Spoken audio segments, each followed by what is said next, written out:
static stretching is basically when you hold a stretch for a period of time, typically at the end range of a muscle. So if you think about your quadriceps, for example, a static stretch that you may have seen a lot before is when you hold it in this position. So you can imagine the muscle here is at its most lengthened position, so at its end of range, and you're just holding that stretch, okay?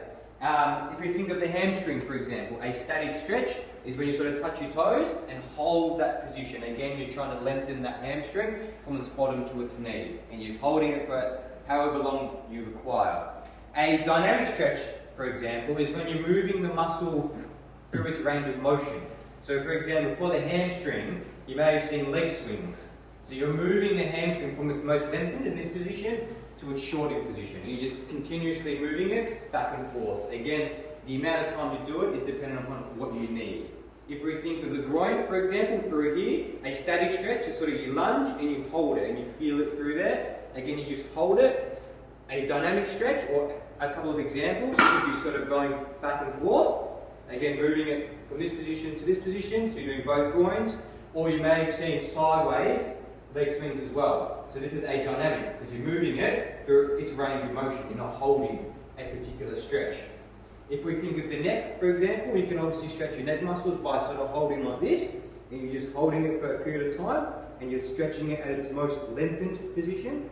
I guess for a dynamic stretch for your neck could just be some rolls of your neck, so you're moving the neck through its range of motion, or obviously just side to side, so you're moving, or you're stretching these muscles in its sort of range of motion there.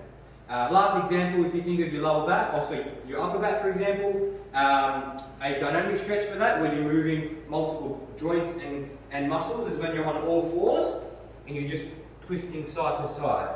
So in this position, you're sort of moving it continuously. You can do a static stretch in this position where you go at one point and hold it. So you can get a combination of both. Hopefully that clears up the difference between static and dynamic stretching. Typically dynamic stretching you do as a warm-up before sport or an activity, and static stretching you do after the activity as a way to cool down.